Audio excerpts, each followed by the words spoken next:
All right, everyone. Well, I think it's time to get started here. Welcome to the Crefeld School. My name is George Zalesnik, and I'm the head of school. Crefeld is an intentionally different, small by design, gender-inclusive college prep school in the Chestnut Hill section of Philadelphia. And I'm honored to host a discussion about feminist parenting and to introduce you to our two authors this evening. Sonora is an essayist, novelist, researcher, and professor of journalism at Seattle University. She is the author of the novel Foreign, and her op-eds and essays have appeared in the New York Times, the Seattle Times, and in several anthologies. She grew up in Mumbai and has been the chief of Metropolitan Bureau for the Times of India and contributing editor for East Magazine in Singapore. She teaches fiction and essay writing for Hugo House, Hedgebrook Writers Retreat, and Seattle Public Library. Her latest book is How to Raise a Feminist Son: Motherhood, Masculinity, and the Making of My Family. Jordan is the father of two children, one of whom is a current Crefelder, and the stepfather to two more. He lives in Philadelphia with his partner, Amanda. He teaches in Temple University's Intellectual Heritage Program. He's senior fellow for the Joan Gantz Cooney Center at Sesame Workshop and non-resident fellow in the Center for Universal Education at the Brookings Institute. His book, The New Childhood, received wide critical acclaim and has been published in 11 languages. His new book, Father Figure: How to Be a Feminist Dad, offers a norm-shattering perspective on fatherhood, family, and gender essentialism. I encourage everyone to purchase Sonora and Jordan's books, and we will be putting the links in the chat. And with that, I turn this over to Sonora and Jordan. Hi, everybody. I'm excited for this conversation. Thanks for having us. Thanks for hosting us. And I think we're going to have a lot of fun. Thank you, George. And thank you, Jordan, for inviting me. It's so lovely to be on the other coast. I'm in Seattle right now. So it's wonderful to be on the East Coast in Philadelphia and with this audience. Thank you. All right, so welcome to the both of you, and I will mute and stop my video and allow the conversation to begin. All right, thank you, George. Sonora, I'm really excited for this. I know we have a lot to talk about, and if you don't mind, I was going to just jump right in without any. Is that okay with you? Yes, absolutely. Let's jump right in. All right. So I've been reading your book with a lot of detail. You can see all these notes, all these highlights, so many things. There's so much in here. You know, the crazy thing about these moments when we get to, you know, you write a book and then you read all the books that you didn't reach out for because they weren't exactly what you were writing, and you're like, oh, there's all these ideas I wish I could have incorporated. So I'm excited. At least allows me to talk about it now. So I'm just going to start with something from the first chapter, and I think it's a great way for us to start, where you ask, can boys be feminists? Are they doing it for the greater common good in selfless solidarity, or is there something in it for him? A pertinent and eloquent response to this question came from a gentleman on Twitter when I shared an essay about raising a feminist son. Raise a feminist son? Why didn't you just cut his dick off at birth? The tweet said, blinking at me in rage. I didn't respond at the time. I imagined his question was rhetorical. I soon realized that the man was addressing an important and rising question in the universal zeitgeist. This is the part I really underlined multiple times. Boyhood, especially in America, has become some sort of battleground, an odd battle in which boys are both the soldiers and the spoils. Tweetman has his finger on America's pulse, perhaps better than I. Tweetman demands a response. I won't read the next part because there's a lot of bad words in it. but I want to. No, it's great. It's great. It's great. There's so many great moments in this book that are funny and full of colorful language and beautiful language. But I want to bring that up. I mean, really, the question: can boys be feminist? And to get to it, I think both of us should start by you know, why don't you start with what's your, how do you define feminism? Oh yeah, that's a great place to start, like jumping right in, right? Especially because feminism is so misunderstood or appropriated by so many different people. And it's just one of those things that bears redefinition or rediscussion every now and then, right? Because it's such an expanding phenomenon too. So I actually attempted to write something down on your urging, Jordan. And this is what I've arrived at. And, I hope it is inclusive of all the things that I believe that feminism should include. So I think feminism is a belief system that recognizes the structures of misogyny, sexism, homophobia, and other intersections, and works to dismantle these structures. Feminism believes in the full humanity of people and turns particular focus to how a full human experience has been denied to women and women-identified people. So really, just like, feminism believes that everyone has a right to humanity. And when you get into the specifics of it, I think, in discussions with my son, for instance, feminism is defined as she's right, has the right to her opinion, she has a right to her body, they have a right to being addressed by their right gender pronouns, and expanding from there on, that there's notion of misogynoir, that Black girls, for instance, are treated very differently from white girls or from anyone else, and are even in schools, right? So I think all of those things demand attention in feminism, and then are expanding our own recognition every day. How about you? What do you think?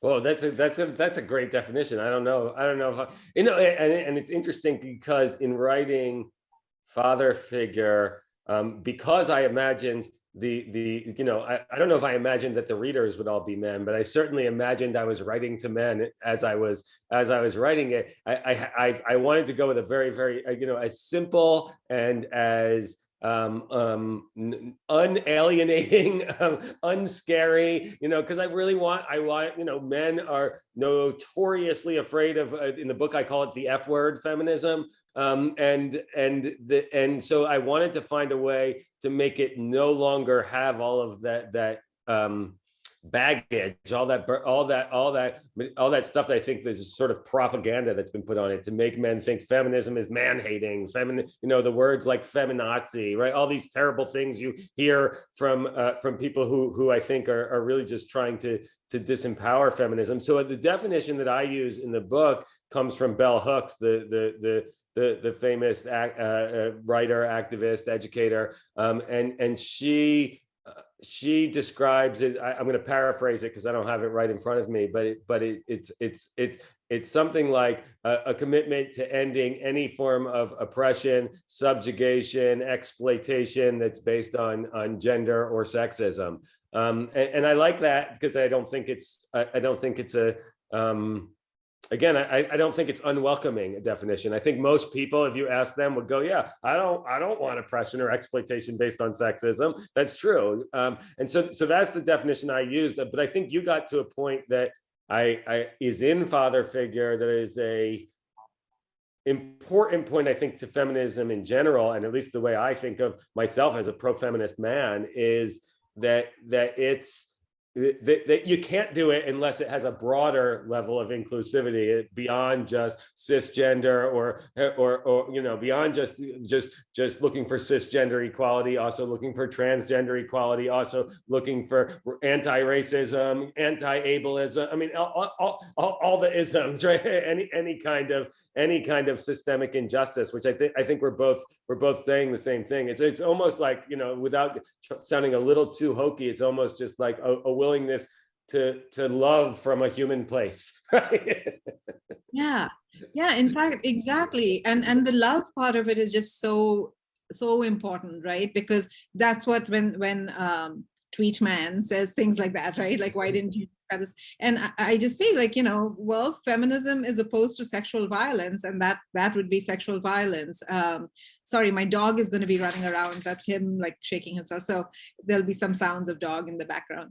So we're not speciesist either. We're right, exactly.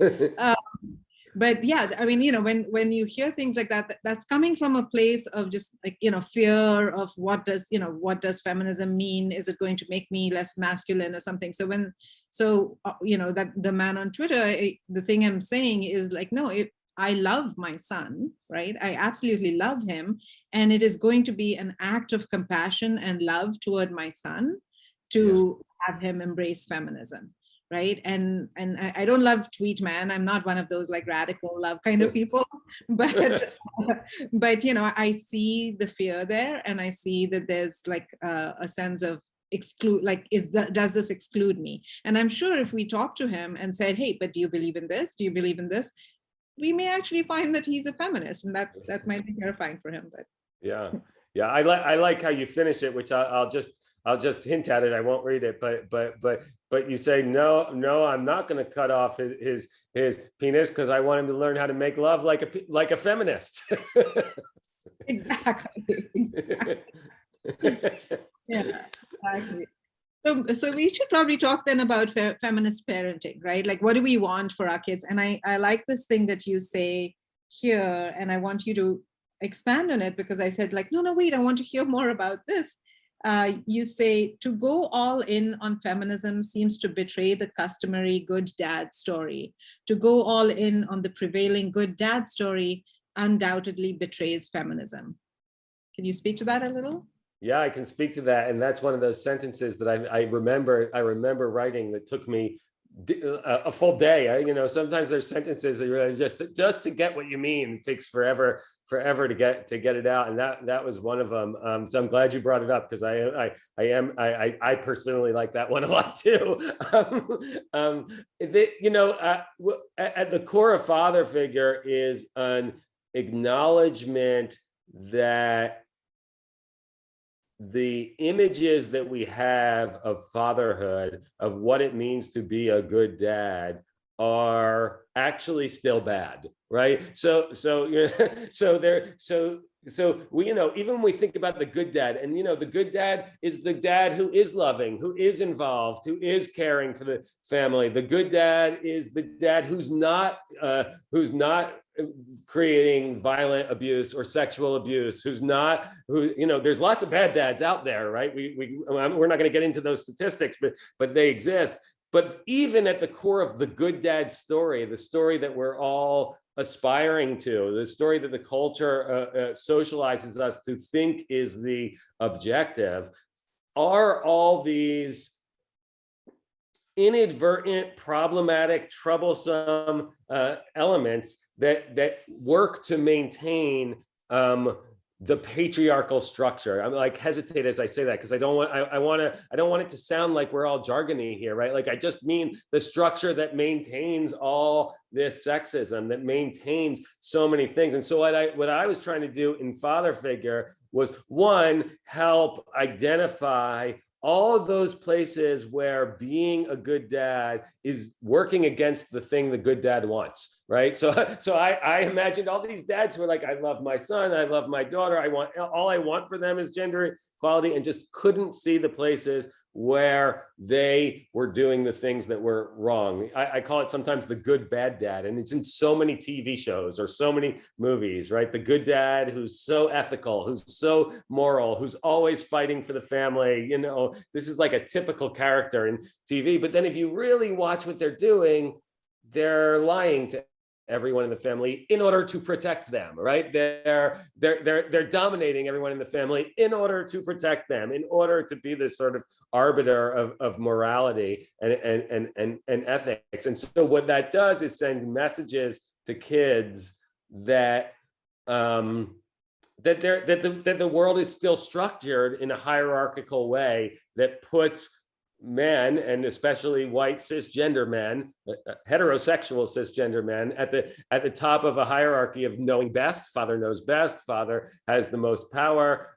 Father has the most authority, and that's what we mean when we talk about male privilege or white privilege, right? That doesn't mean, oh, you're rich. There's tons of men and white people who are struggling and are poor and are working their butts off and feel like they're always up against obstacles. So it just means that the overall culture still there's something about them that gives them more authority than anyone else. Anyway, that's a really long way of getting to, from my perspective, to be a feminist dad means to, the first thing is to just be committed to parenting kids. And I switched to parenting. I want to acknowledge that, right? I didn't say fathering, because actually by the time I wrote this book, it sort of didn't even make sense to have any kind of gendered parenting role explicitly, but it's still about fathers. So I do say father and fathering, but feminist parenting means a willingness to acknowledge the way those privileges are maintained, reinforced, the way your behaviors and subtle coded messages to your kids that you're that there's a natural order of things that then they reproduce, and you get this. I mean, I'm sure we're going to talk about the where that becomes a cycle of abuse and shame, and we're going to get to all of that, I bet, tonight. But at the very core, it's about being willing to take the time to look at yourself so that you don't pass on problematic attitudes that you don't even really want to, right? Like I don't know many dads who are like, well, I want to maintain the patriarchy, right? I mean, there are some. So how about you? What's feminist parenting for you? Yeah, no, I do want to point out, though, you also say, like, this is why fathers are floundering. Dads don't know how to imagine themselves without the privileges and entitlements of patriarchy. As a result, some men have become reactionary, right? Yeah. And I think that's the thing, like, because like Tweet Man. Right, like Tweet Man. And so we get into masculinity, right? Like, so yeah. For me, parenting, because I came from a place of fearing what he could become, right? I write about this in the book. I grew up in India, and my father, and it doesn't, I'm not saying that this only happens in India, but my father and my brother were both violent and saw themselves as sort of the disciplinarians, right? Which are sort of like policing your actions, even though we were from a modern progressive family, and where the daughters were being educated and being told you must go out and get a career, and you can have anything you want. But then we were also doing the second shift kind of thing, and also being policed, and also being told you're being protected and all of that stuff, right? Like it all falls into all these masculine roles on the woman's body or the girl's body. And so I was afraid of my son, this baby, this sweet little baby that I was holding in my arms, that could he possibly grow up to be like that? And would that mean like he would turn on me someday, So it was more from that sense of fear, and then it started to become about love, and it started to become about understanding masculinity and and recognizing, oh my goodness, he is also screwed over by masculinity, right? By traditional toxic masculinity. And again, we are careful with these phrases because like people leave, right? But I think that's the thing where when you start to recognize, oh gosh, it's so important for him to have an emotional outlet, to have an emotional life, to be able to enjoy all of human emotion, right? The spectrum of human emotion, not to have to be stoic, not to have to be have like this bro culture as he grows up, and not to have to be the strong one or the disciplinarian, to let him out of that cage, so that became like a thing for me to do. And again, both what you're talking about and what I'm talking about are not to say like we need to add this to, especially to mothers, right, who are already overworked. Like, here's one more thing, now you raise your kid as a feminist, but more in terms of feminist values, right, to create a value system.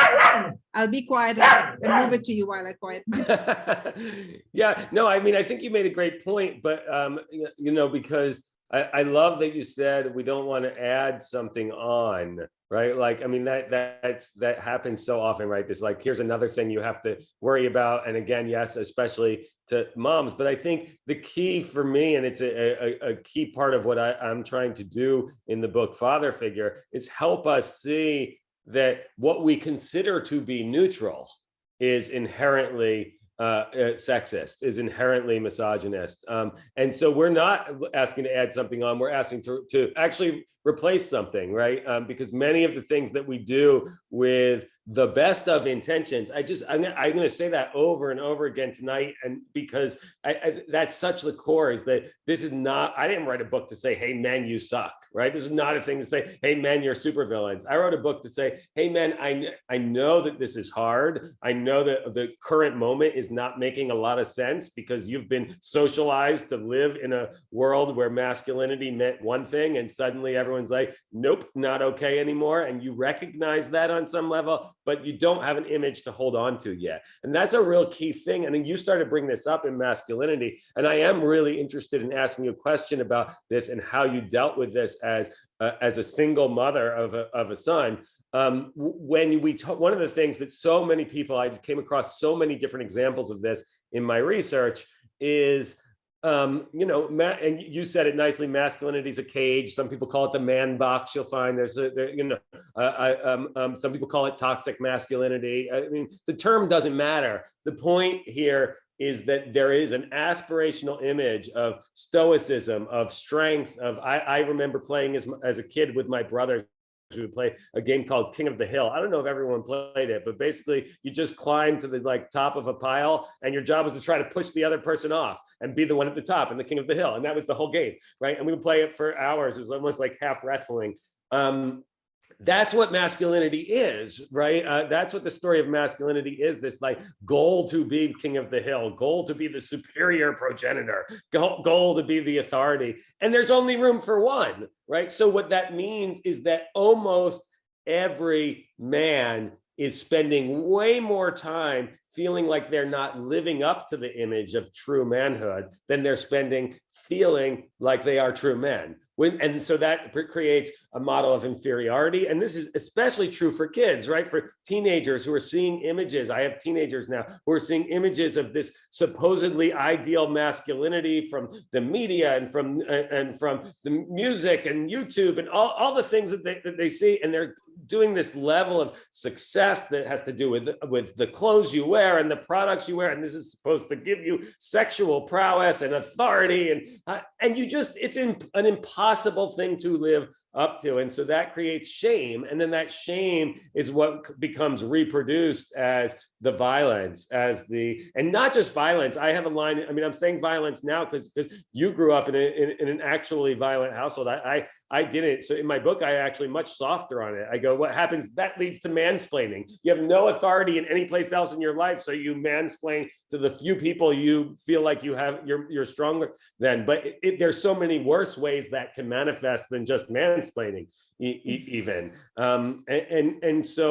So I guess I'm saying all of that from the perspective of someone who grew up going through it, who grew up feeling like I could never fit in, who grew up feeling like I could never live up to, who tried, and it sometimes did try to meet those models of masculinity and participated in regrettable behavior, which I confess openly in this book, the moments where I made mistakes while trying to be some kind of alpha wolf or whatever. But I guess I'm able to really deeply empathize with my kids and try to offset that and try to circumvent it to keep them from feeling it, or at least talk to them about it so that they're not getting those cultural messages. And it comes from a place of personal experience. And so I guess my question is, what does it mean to be a single mother, a divorced single mother? And I can talk about divorce too. I'm sure we're going to talk about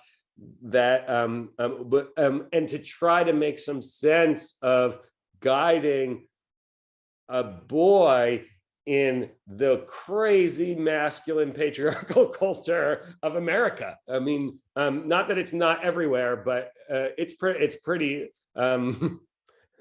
pretty Trumpy in here. Let's put it that way.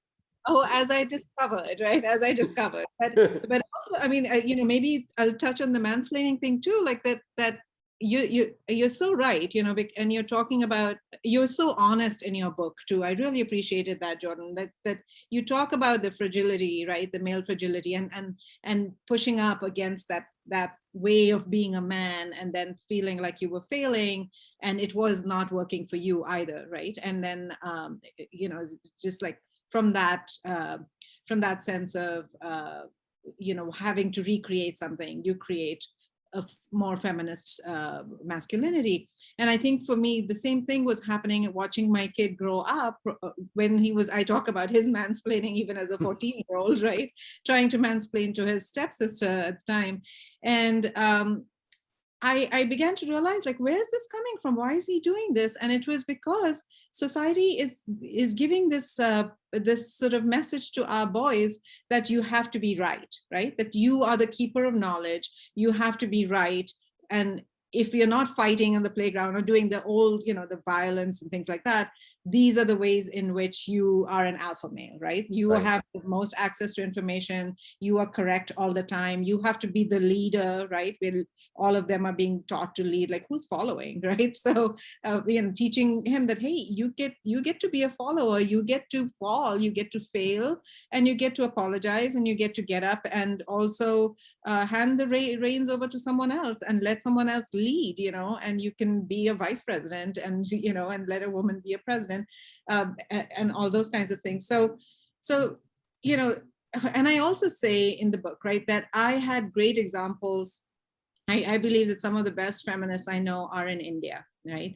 But I chose to live here because he would have my son would have had a lot of privilege growing up in India. He would have had male privilege, and my family, not his father's family, is from a Brahmin caste, right? So when you equate that with being maybe upper class white, we were not upper class, we were middle class, but we had similar kinds of privileges. So he would have grown up the way, say, white male kids would grow up in America. So that's how he would have grown up in India. And I would have been fighting that battle, of course. I'm sure I would have raised him to be somewhat of a feminist boy.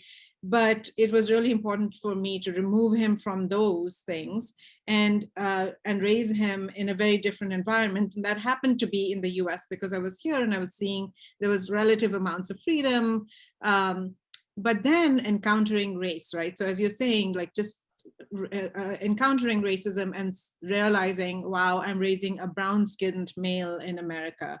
And I have come here fully formed in my identity, etc. But he is forming his identity in the US, and it's dangerous for him as he grows up and becomes a man.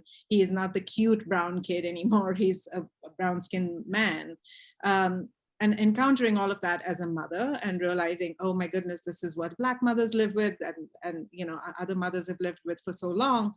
And then within all of those, trying to give him a sense of strength, but also allyship with women and LGBTQ folks, right? And saying here, and there's a whole chapter in the book about that, right? That how do our white boys how do we make sure that our white boys are allies, but they don't feel guilty?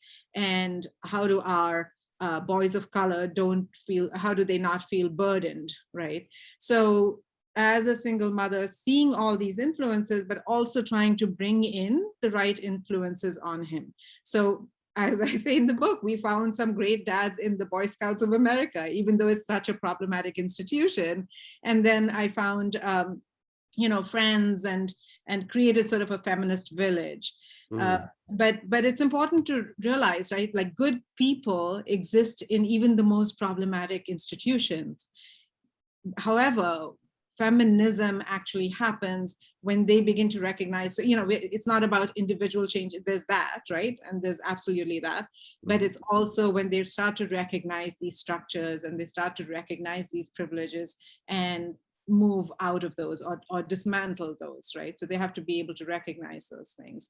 So just, part of it, I'm sure you agree with this as a father, and any parent will, like, you're not waking up in the morning and saying, how do I teach feminism to my child today? Chapter 6, right? Like, how do I be a better feminist dad today? It's all in the everyday things, right? It's all in the everyday parenting, the everyday living. But you develop a feminist, so I talk about these three things. You develop a feminist lens, a feminist language, and a feminist love. And once you have that in your value system, then it becomes, it sort of like gets threaded into your everyday things. Like what are you watching? What are you talking about? All of that. Do you agree or disagree? No, I completely agree. But you reminded me of something I remember that I wish I knew exactly where it was in your book. Maybe you know what page it's on, so I can read it. There's a section where you talk about the three different kinds of feminist men. Yeah. So I maybe you could talk about the three different kinds of feminist men, and then tell me, having read my book, which one am I? I am happy to tell you, you're the third kind, which is the kind we want, which is the partner feminist. So I talk about the three kinds, right? Like there's the predatory feminist, which is the most dangerous kind, which is, people, men who are using feminism to actually prey on women, casting themselves as feminists, but doing the exact opposite, and are usually for sexual gain, right? So for sexual exploitation. And then there's the performative feminist, who is it's sort of like the Aziz Ansari kind of thing, that is talking about feminism and sort of like knows all the language, has read all the books, right, and is able to talk about like, oh, mansplaining, etc., but doesn't really work to dismantle structures or speak up, for instance, at the workplace. He's more likely to say to me like, hey, you know what our boss did was so wrong, but not necessarily stand up to the boss and say, hey, what you did was so wrong, right? Yeah. That's the performative feminist, and we mostly encounter that. And then there is the partner feminist, and if you weren't a partner feminist, you would not have written this book. And there's a lot of depth, I think, in your book. And reading, I mean, we don't know each other, we know each other through our books, and I was reading deeply for you to fail in this, right? I must admit, I was looking for, but there's got to be some problematic thing, and I was so relieved to see that there, that you're definitely the ally feminist who gets it and is also open to not getting it, to failing and seeing like, okay, where do we go from here? Yeah, I mean, what's important to me, and what I put at and I want to say this for anyone who, because most of the people watching here have not read either of our books, but I think what one thing that they both really have in common, and they have to, right, on some level to do, well, let me explain it first before I say right, because make sure you understand what I'm saying, which is neither one offers an image or a prescription for what it looks like to be a kind of perfect, static, iconic, right? This is what it would mean to be a feminist dad, or this is what it would mean to raise a feminist son. Both are about offering the tools and offering we offer our own stories as opportunities for other people to go, how can I look at myself? How can I ask questions about the way that I participate in systemic structures that I wish I didn't? I mean, that's key, right? Because one thing I don't want it to be, from the very beginning, I didn't want to write a book where I was like, yes, you have to change, that change starts from within and you have to change yourself. No, there's a whole lot of crappy things in our society that you can't change no matter how much you meditate. Right. right. And I want people to recognize the places where it's more important to me, at least, to recognize the places where you perpetuate those things, where you reinforce them when you don't mean to. So for me, writing Father Figure is about offering people the tools to arrive at their own image of what it would look like to be a feminist dad for them. And I thought that you really did the same thing in a very similar way, which is, here's my personal story to help you ask questions yourself about and come to your own idea of what it means to be this. And of course, what I was going to say before I backtracked is on some level, feminism has to be that. Not even on some level. I think I can. I mean, I don't like to make absolute statements ever, but I think in this case I can.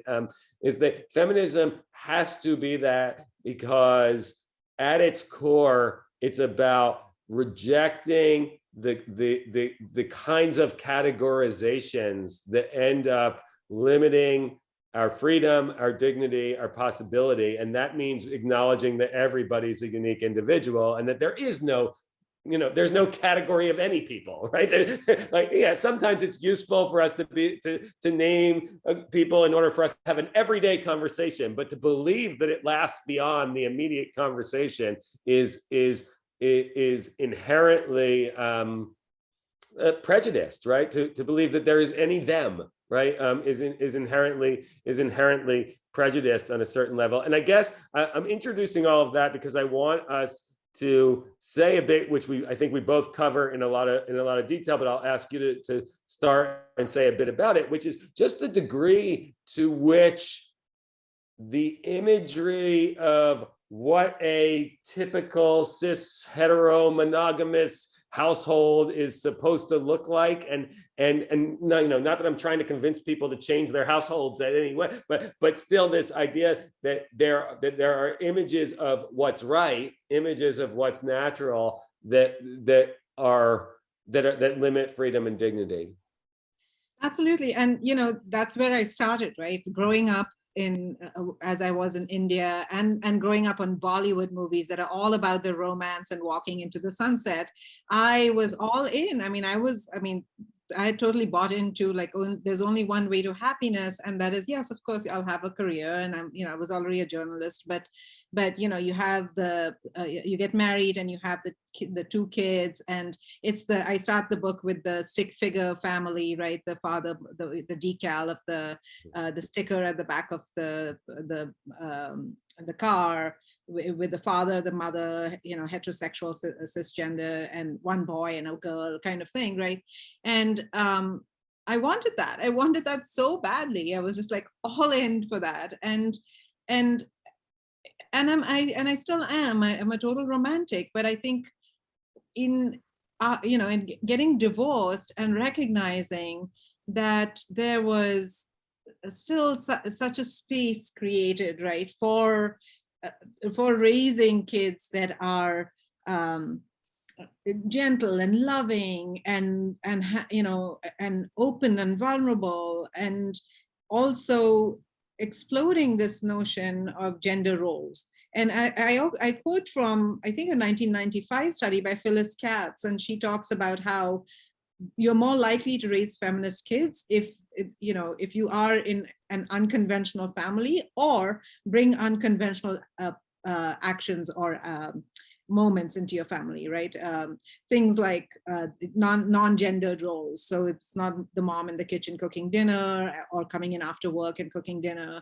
And so then, when I read studies like that, I would just call my son when he was about 15 and say, hey, what's for dinner, right? As a single, what are you feeding me today, kind of like. And I'm not saying that he prepared these great meals or anything, but it was just to give him the sense of like, what, you can cook dinner and put some dinner on the table when I come home from work, right? Yeah. So I think there are opportunities in every kind of family, and also in moments of like the failure of a certain family structure. And I learned about chosen family from my LGBTQ friends, a lot of them that had been rejected by their traditional families. But, and also in coming here and moving to a whole different country and needing to find a feminist village and a feminist family, just learning from them that love can be found in chosen family, and really drawing in friends who would be part of that chosen family for me and my son. But, and the making of my family is, part of the subtitle for my book is just moving myself away from that old notion and recognizing that I was growing to be a much more loving and present mother, even despite what I thought was the failure of my family or the old family structure. So that is, that there's possibility in that. It's hard on some days, right? Because you're like exhausted. But then I've seen people that are exhausted or checked out in other kinds of families as well. And one thing I definitely wasn't was checked out. Yes. So, and like, I just kept having hope, that there's more and more hope. So I think that sort of lights a fire under you for this kind of like liberation sort of work, Yeah, absolutely.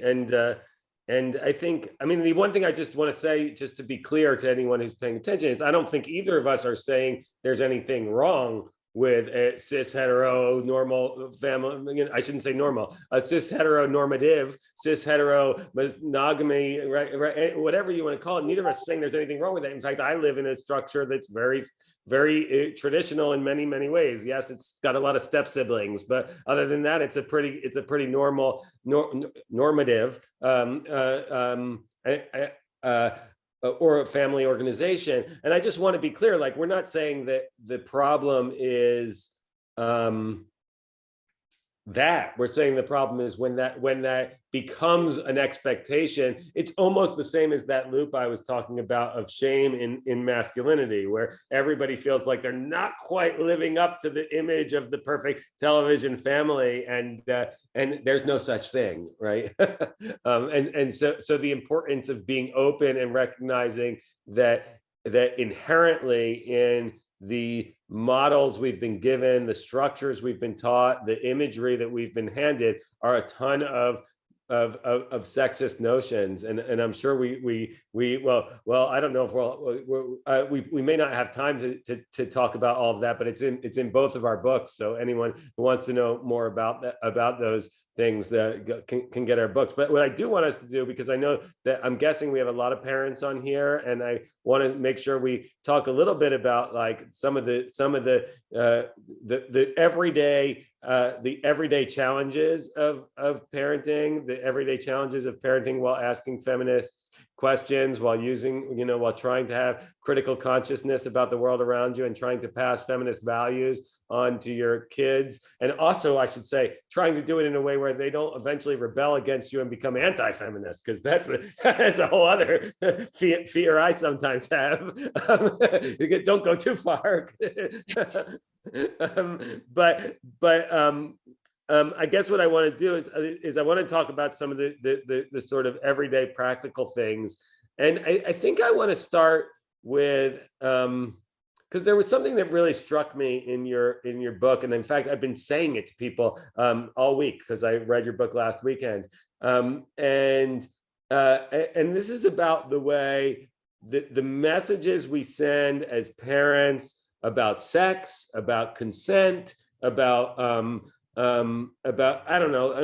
Everyone knows where I'm going with this, so I don't need to think of another thing in the series. But I guess you just made me think, because there's a section in your book where you point out that we do all this teaching to our girls, cisgender girls, about being careful, not walking alone in the dark, being on the lookout for rape, right? I mean, to just put it bluntly, be on the lookout for rape. We don't do a lot of educating our boys about what behaviors might be borderline rapey, right? The small nuanced questions, right? We don't talk about we don't give them the vocabulary to reflect on their experiences, to reflect on their desires, to reflect on that. We don't do that with nearly as much intention as we do when we're talking about girls protecting themselves. And I want you to talk a bit about how we might do some of that. but before you do that, I just want to point out that that's one of those places where just the fact that happens models this message that rape is the victim's fault. Right? Whether you mean that intentionally, whether you feel it intentionally, the fact that that's the normal way we think about what it means to be a dad, the fact that we think dads with daughters should teach their girls to be safe, but we don't think dads with sons should teach their boys, the most nuanced, intricate ways of thinking about the messaging they get in a sexual relationship, right? Just tells you that what we consider to be neutral is inherently problematic. I just want to point that out because that's what you made me think, but I would love to hear you talk a bit about, because your son's older than me and I'm going through this now. My oldest is 16, but I have younger teens and tweens also. So I want to know more about how you have dealt with questions of sex and consent, and as I'm sure every parent out there who's got a teenager is asking, porn, right? So how do you deal with that from a perspective of a feminist parent? Yeah, I mean, that's exactly where the book, where the idea for the book came about, because when the Aziz Ansari thing had come up, the comedian Aziz Ansari, there was a woman that went on a date with him and felt pressured into having sex with him. And she was interviewed by Babe magazine and they wrote about it. And there was all this conversation in the culture. I mean, I wasn't as concerned about Aziz Ansari himself, or definitely for the woman, but more about the conversations that arose around that, right? That this was during the Me Too thing, saying, oh no, this is taking it too far. And, you'll discredit the Me Too movement if you talk about this in terms of rape culture. And I remember that was my first response. And my son had just left for college. And that was also mine, like, I don't know whether we want to include this one in Me Too. And then sleeping on it, or texting with a friend, a woman friend, and then sleeping on it and waking up in the morning and having this sense of clarity, and actually not having a sleepless night, because I remember, and then I wrote this essay about it was titled To Raise a Feminist Son, Talk to Him About Aziz Ansari, because that is probably where that conversation around dating culture and rape culture will happen, right? Most of us may not have the kind of kid that's out there like totally raping people, although they could be like in, frat kids, or be pressured by their friends or something. But so I didn't see my son as a possible rapist, but I definitely saw there's this dating culture thing. And then talking to him, and he said, I don't want to talk about this, so cringy. Of course they're going to find it cringy, right? So he was like, I don't want to talk about this. Like, my friends and I have talked about it. That's enough. And I said, yeah, no, we got to talk about it. So, and he was talking to me about how that this, like Aziz Ansari, along with others, are raised on porn, right? And that is about exploitation. That is about the woman resisting, or, certain kind of sex. And of course, I was trying not to imagine how much porn my son was watching. And it's like, what is this conversation? But also, then the reading that I did, so that essay led to this book, because there were so many other aspects I realized I was talking about, and there was a lot of people giving feedback on, like, yes, we need to talk about this, because we need to talk about sexuality rather than just sex, right? And as you said, like, we're talking to girls about sex and sexuality all the time, right from the time when they're kids, and we're telling them, that skirt is too short, or like, keep your knees together, or, come back home before dark. We're really talking to them about the dangers of being a woman, and what, being exploited sexually or being raped. And so, but we're not talking to our boys about not raping. And so that became really important. And so I, in speaking to psychologists for my book, they were saying things like, talk to them early about sexuality. So start talking to them about their bodies, about, even things like, oh, you have a stomach ache, or, what does that feel like? Or you were running, didn't the breeze on your face feel good? Doesn't it feel euphoric, right? So then you start to create a language around body and around pleasure, so that when you finally talk about sex, it's not something like, oh my God, I don't want, it's cringy, I don't talk about it, right? So, but the specific thing that you're talking about is what I did, which was pretty radical, because I was doing this even before Me Too, was talking to my son about sexual assaults that I had gone through. And now I wasn't doing it in some like gratuitous, like, sit here and listen to this terrible thing that happened to your mom, but more in terms of as he was growing up, and also my experiences as a woman shaping my personality or my outlook on the world, and saying, like, I happen to know these things because I've been through it myself. And then, and I say in the book that I feel like I could have done it a little bit better, and so you can do it better than me now. But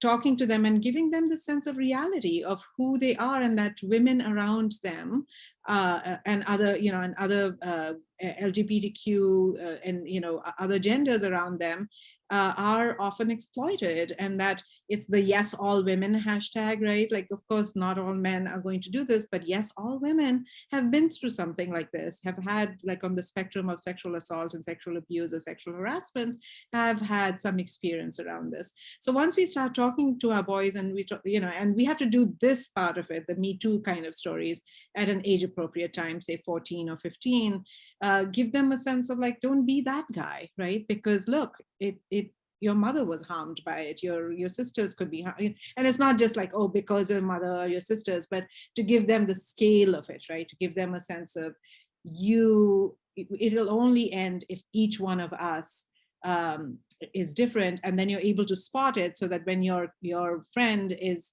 doing what is locker room talk, right, you stop them at the time. Or if they are harassing someone, or they're being date rapey or something, you call them on that, and stop that. You intervene, right? So for them to recognize that, and also to believe women when they talk about these things, to be a space where their women friends can come and talk to them about their stories of sexual harassment. All of that is just going to make them better human beings. And also, boys go through these things too, and people of all genders go through it, and they're ashamed to talk about it because they think this happens only to girls, right? So that give them that piece of humanity as well, that this could happen to you, this could happen to your transgender friend. Who are you in this moment? And you write about these things too, especially with media, right? So do you want to talk a little more about how you approach it? Yeah, I mean, you just said so much, though. I'm still I'm still thinking about everything you said, and just this idea. I guess I will connect it to media, right? I think we all, my previous book was all about internet and digital media literacy. If I had to put a simple basic idea behind it. And it was about this idea that as parents, we need to prepare our kids to be able to navigate the real challenges of the digital world, right? It's not a turn it off, it's not a don't talk about it. And actually, when I was promoting that book, I often used the celibacy education example to make the point. Like, that was the metaphor. I would go, we know, all the research shows us that if you don't talk to kids about sex, they're more likely to be victims of sexual abuse. And I used to say, so why would we decide to not talk to all of our kids about digital behaviors? And I think this is one of the crossovers here, because I think at the core of so much of our media is problematic narratives, it's problematic images, problematic ways of thinking about what's possible. And what our kids don't have, unless we make an intentional, mindful choice to give it to them, is the tools or the vocabulary to be able to do what I call, in father figure, I use the term critical consciousness, which I took from the educator Paulo Freire. To be able to practice critical consciousness, right, takes tools and takes words and takes the ability to be able to recognize nuance. And so that was a long way to get to the question of thinking about sex, and thinking conversations about sex, and conversations about consent, and conversations about porn, and our responsibility as caretakers, as grown-ups.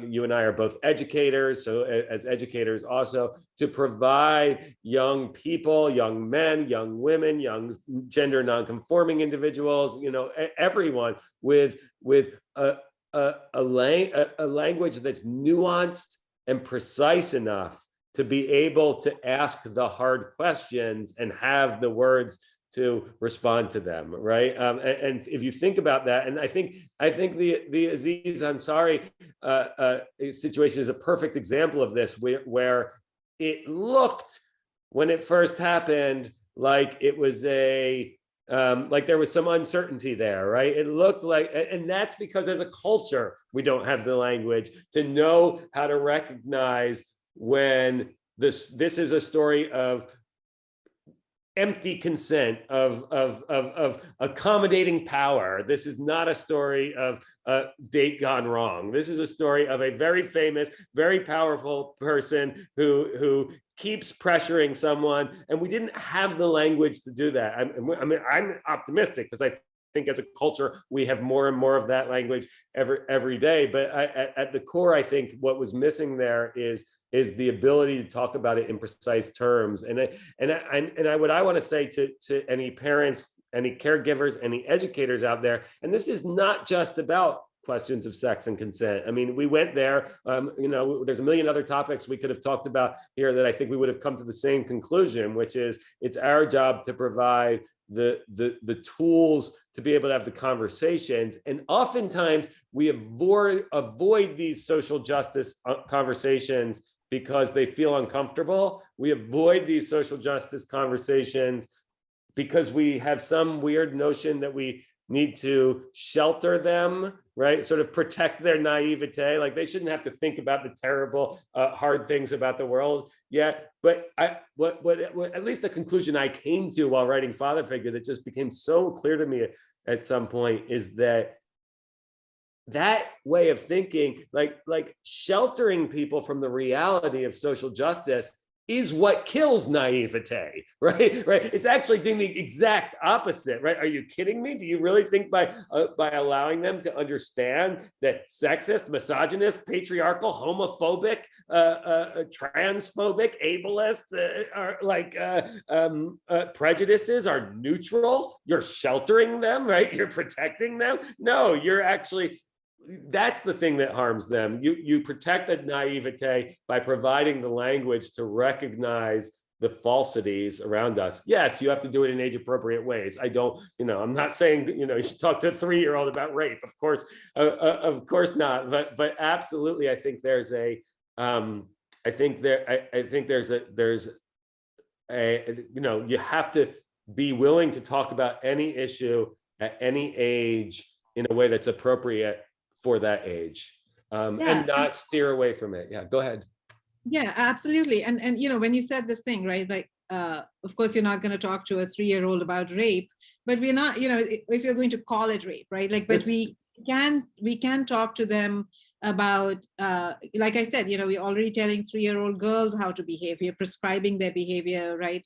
But we can tell boys, like, there's no need to be aggressive, all those things that lead to rape culture, right? Yeah. And start talking to them about those things that all add up to that kind of thing, right? Where if they're being, rough on the playground, or like, oh, he only pulled her pigtails because he likes her, like, oh, he's only mean to you because he likes you, right? And then giving our girls this horrible notion of, that abuse may be, you should tolerate it because eventually the guy might like you, or, something like that.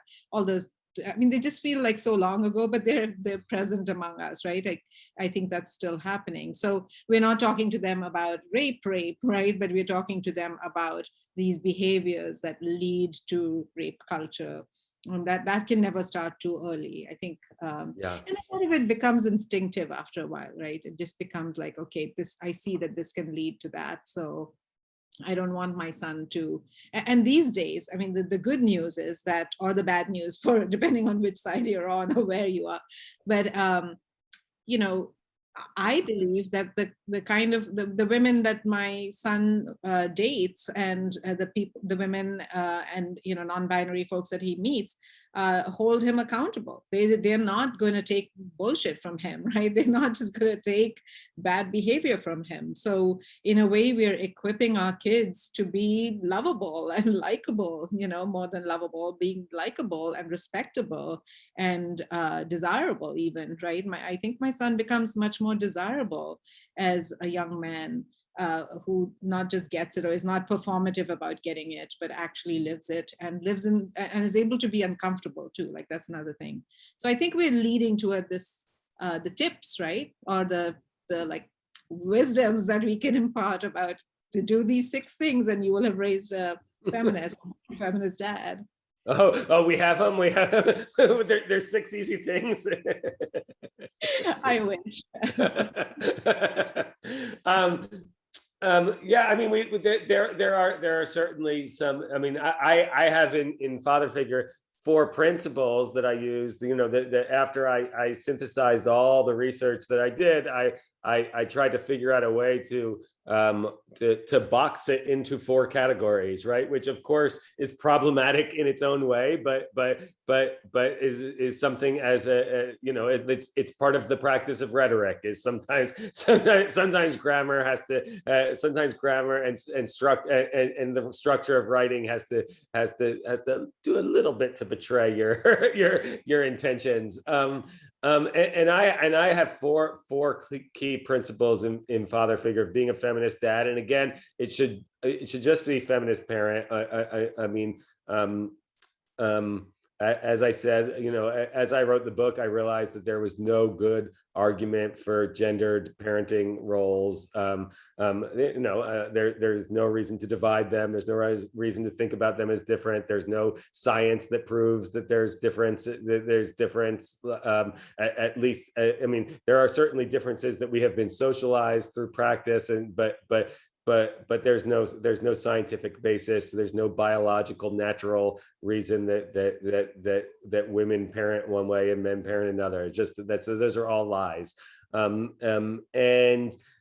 But I'll still give you the 4 things that I consider what it takes to be a feminist dad. And just every time I say dad, imagine I'm saying parent, right? Number 1 is a willingness to cultivate critical consciousness. And I already said a bit about what critical consciousness is. It comes from the Brazilian educator Paulo Freire.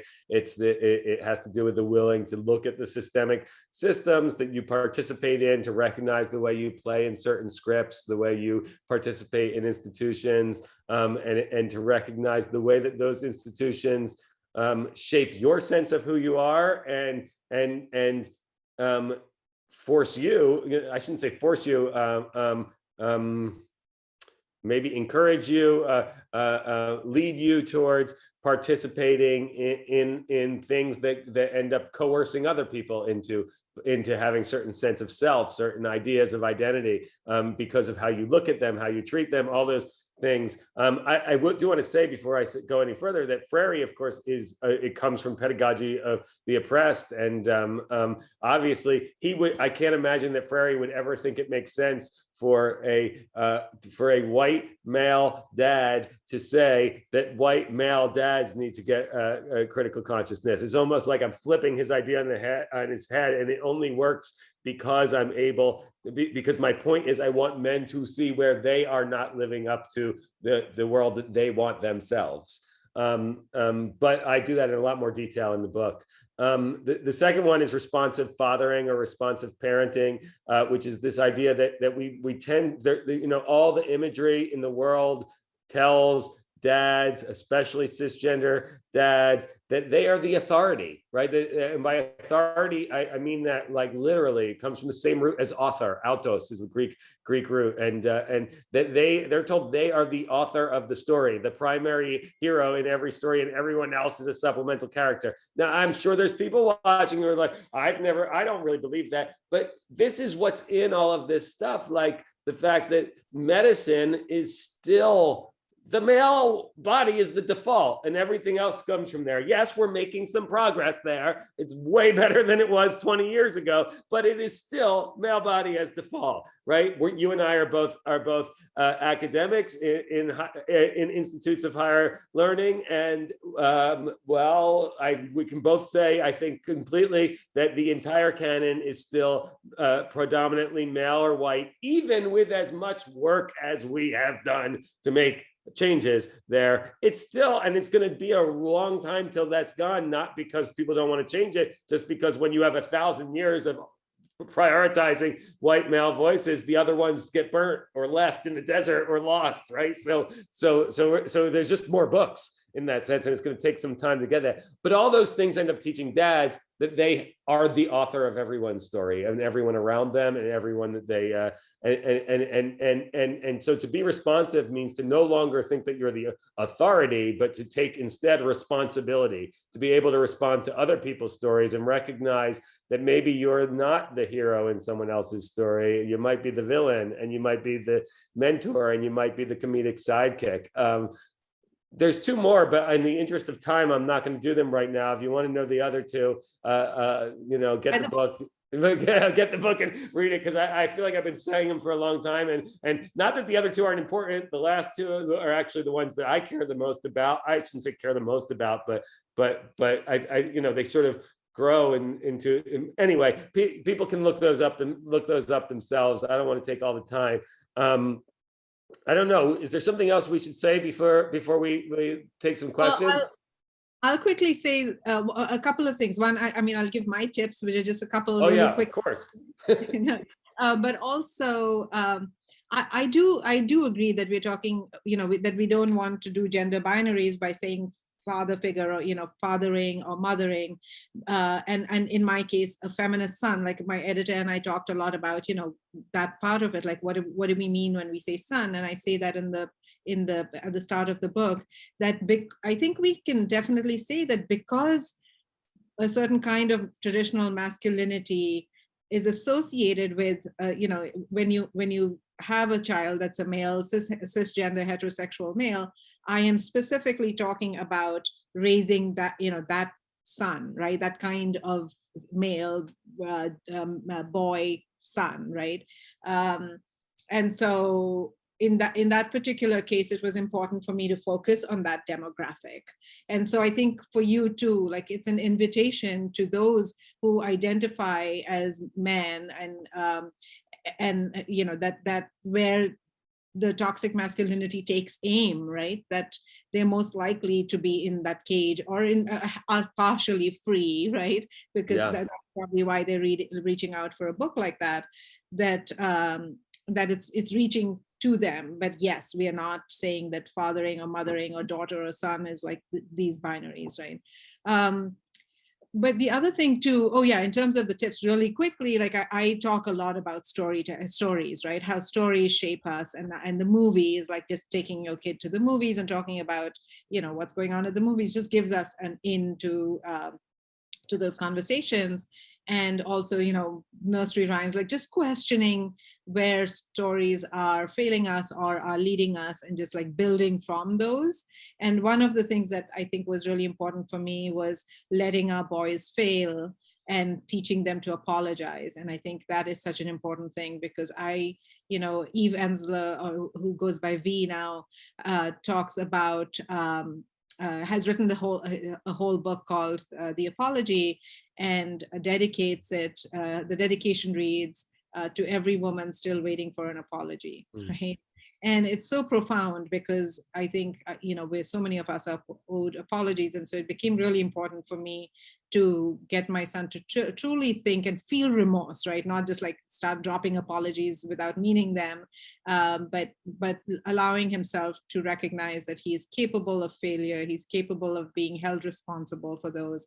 He's capable of facing consequences, and learning to apologize, give heartfelt apologies. So some of those things, I think, are just really everyday things that we can be teaching our kids in order to just be better feminists. So we can take questions now if people have questions. Yes, thank you, Sonora, and thank you, Jordan. Wow, there's a lot going on here.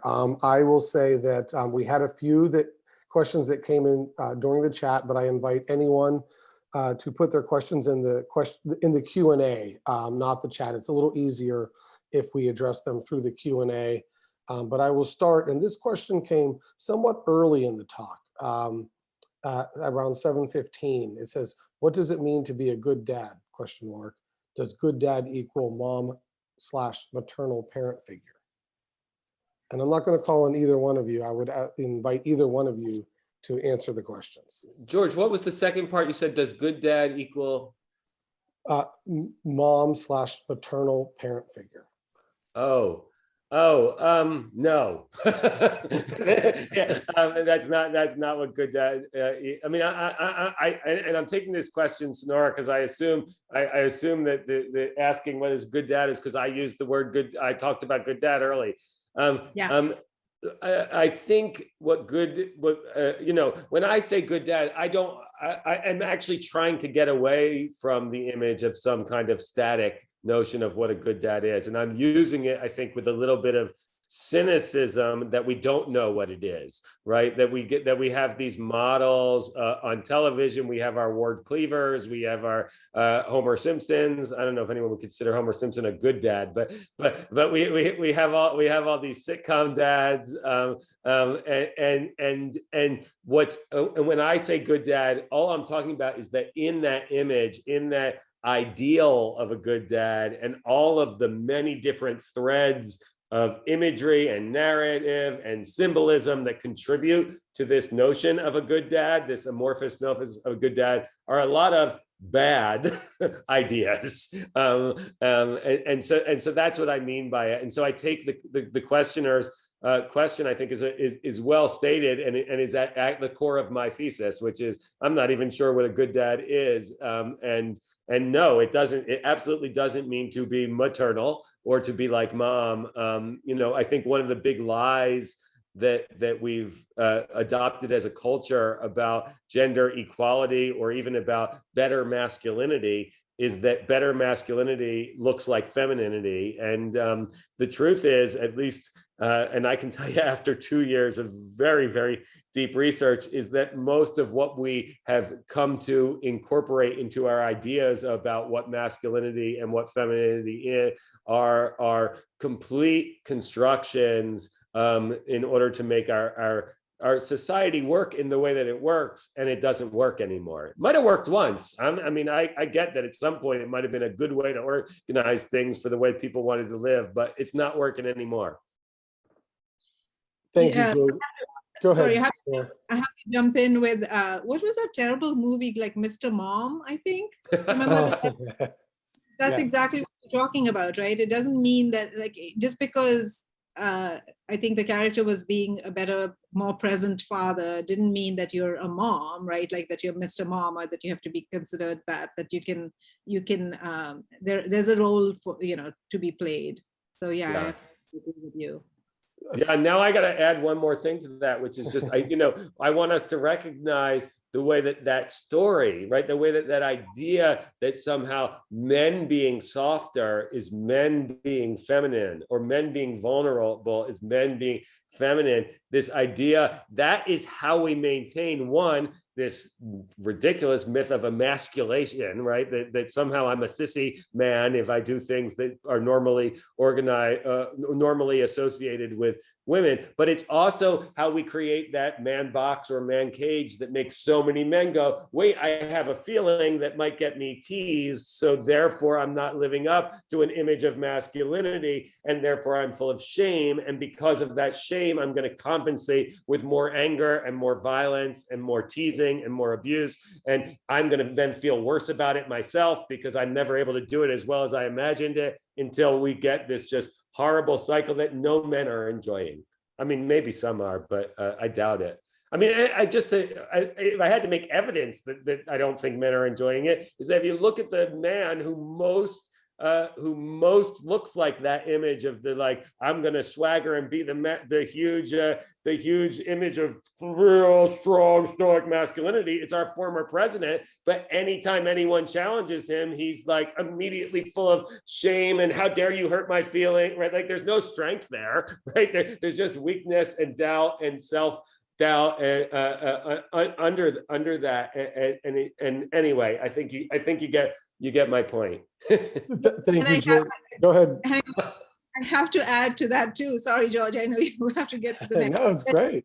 But if we have to speak about that, and that's the exact opposite, because it's actually killing us, right? Like with what we saw with with COVID and masks and things like that, that kind of masculine swagger, that way you can't put a mask on because somehow that's making you a sissy, that actually literally led to so many deaths. And it's true also in India with Modi. We're kind of suffering from that same masculine toxic male swagger, and it's not good for men. So we don't even have to talk anecdotally, that there's so much research that's done on how being stoic, etc., ends up leading to alcoholism. It leads to more like accidents on the streets because of road rage. Like those are the outlets that and of course, not to mention the things like Chauvin, Derek Chauvin killing George Floyd. Like we just have all of that bleeds into policing and bleeds into war and all of that. So it's not good for anyone. It's just like not working for anyone at all. So. All right, sorry. Yes, thank you both. And Jordan, some of your comments when you mentioned the man box reminded me of just last week on last Wednesday, Sarah Narva, our sex educator at the Crefeld School, led the entire community, 7th grade through 12th grade, in the man box and the lady box activity. Great. And what that, and what that means for society, whether or not we are raised in those households or not. Right? Yeah. Like we get those perspectives, right? So the next one is we have a couple to get through. The next one is a quote, Sonora, for you. It's more of just a quote from your book that I think asking you to reflect on. What we needed to talk about is proactively going after the problem and training men to read women the way women have been trained to read men. Right. And that's the same, when we talk about date culture and rape culture, that we're talking about cues, right? That the way women know, okay, like now, this is what he wants from me, or be careful, this guy, like we know when to hold, when we're walking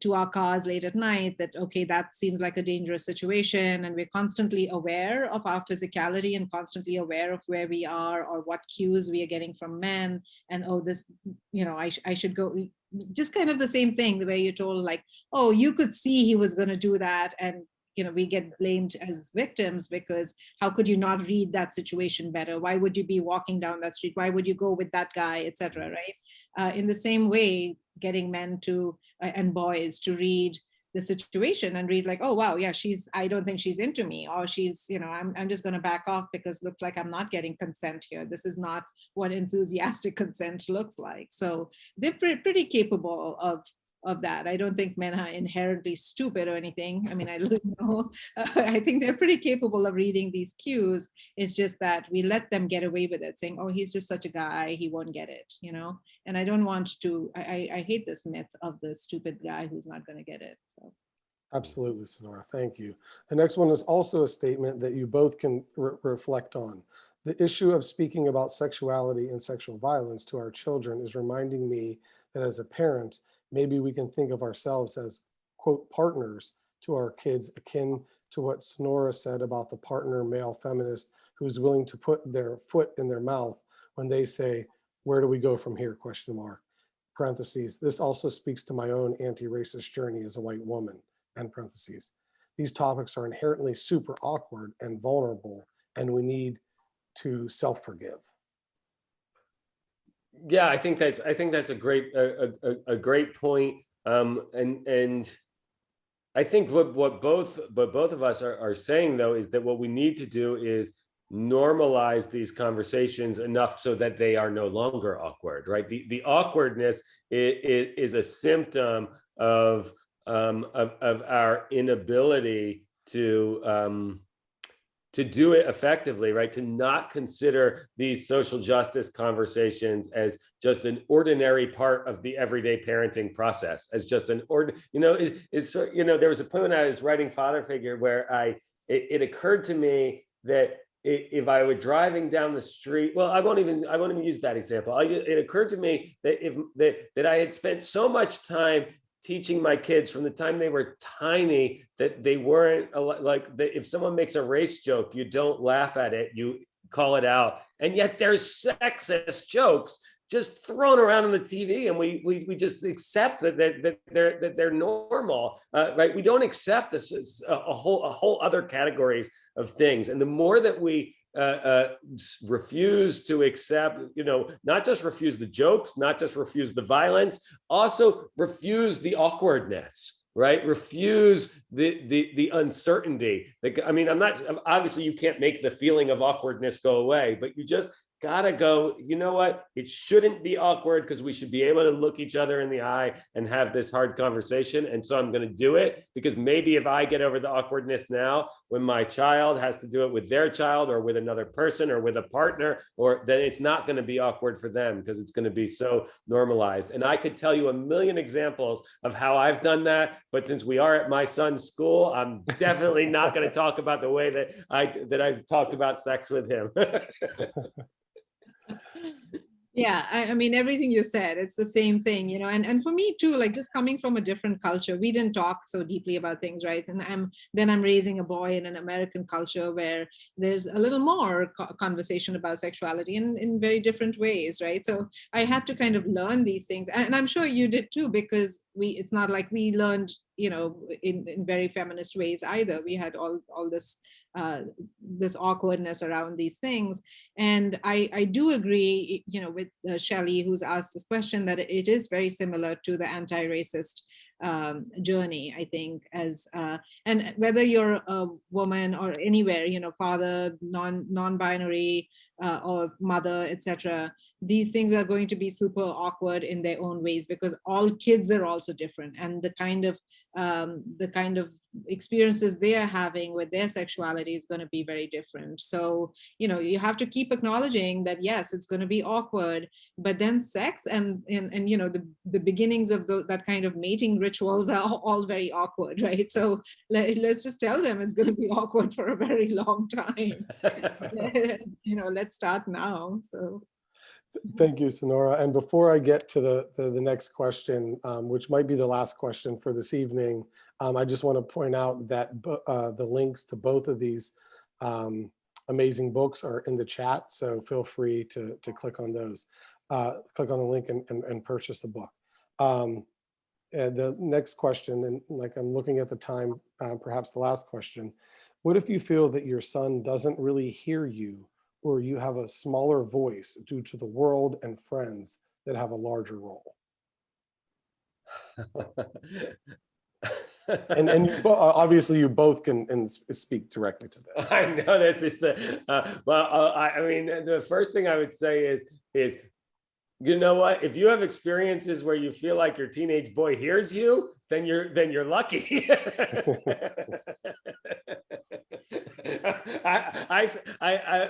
And I'm saying that with a little bit of joking, but I think there's an important lesson underneath that, which is a lot of what we do as parents, especially as our kids are teenagers, is we say a lot of things that we think that we don't get the kind of feedback we want that tells us it's successful, and we just have to keep saying it, especially when it comes to questions like gender equity, especially when it comes to questions like racism, especially when we just have to keep saying it over and over again. And we may not get to see the success until they're I was about to say until they're in their 20s, but I'm 43 and I don't even know if my mom thinks she's seen the success. Yeah, she might be sitting there going, when am I finally going to see that you've learned your lesson, right? But I think we still have to do it over and over again, and remember that if you could say it once and they could learn and give the feedback that tells you they're hearing it right away, they probably wouldn't need the parenting. They could just go read a book. Part of what we have to do is say things over and over and over again, and it's hard. But again, our ultimate goal is to give our kids I like to think of it as like a Jiminy Cricket on their shoulder. That's like a little image of the parent who's just sort of over there going, scolding you at the right times, giving you the support you need at the right times. This imaginary voice in your head, and you do that, I think, through repetition. So to that speaker, to that questioner, I would say, I feel your pain of talking to a teenager and feeling like they're not listening and not feeling like they're not getting it. And I assure you that you need to just keep going. And I think in the long run, if you keep going, the effects will still be positive. Yeah, and Sonora, before we get to you, I would, as an educator, I would say that I would not think that I would be able to teach pre-calculus in the 45-minute conversation on a Sunday night, right? Like it takes a little bit longer than that. Sonora. Yeah, it takes a long time. It takes repetition, as you said, and also it takes other people, right? Like you have to also introduce like cultural products that, you know, that are having these conversations and where the cool person is actually saying these things, right? So bring in those kinds of things and surround them with that, and then hopefully they're also making the right friends with the right with similar values. But you're totally right. And you know what, my son actually told me when he was I think 17 or so, that he said, oh, I didn't hear of feminism from you. I read feminist, you know, all the different waves of feminism. So please don't say that you taught me feminism. And I was like, okay, great. This is great. This is great. You can go ahead and you know, and see that you read all the waves of feminism and through theory and everything, right? But I don't know if you know. And then of course, you know, when I told him I was writing the book, he acknowledged that there was, you know, he was very grateful for all the things that we'd done, because it wasn't as a feminist conversation, right? So we're not saying, here I'm going to talk to you about anti-racism, and you know, you must do this. Like it's not talking down, and it's more conversational. Of course, you're playing the parental role, so you know, you're parenting, so you're giving them you know, instructions in a way on how to be a better well-adjusted human being. But at the same time, if you're making it fun and you're not, it's not punitive, right? That I think they'll see some value and some joy in it. And I think I focus a lot on the fun and the joy aspect of it, because that's going to then make it interesting for them. And, you know, for instance, my son talked about the show Community, and how there was, you know, all these feminist moments that he told me about, and I hadn't watched them, and I was like, yay, Community, thank you for doing the work when I was too busy to do it, you know. And I think the world is moving in these directions, and so I think your voice when you're teaching about these values and these great things, there are echoes and louder echoes out there. So trust that the universe is sort of opening up and embracing our kids into these values, and that your voice is not going to be that small. Well, on behalf of the Crefeld School, Sonora and Jordan, thank you. Thank you for your insights and your perspectives.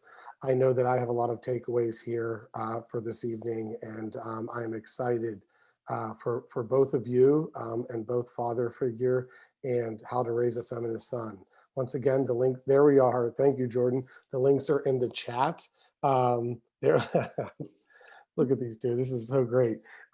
So thank you both. Here we are on the East and the left coast together, promoting two amazing books and two amazing authors. So thank you both, and thank everyone who participated in tonight's webinar, and enjoy the rest of your evening. Thank you. Thank you. Good night.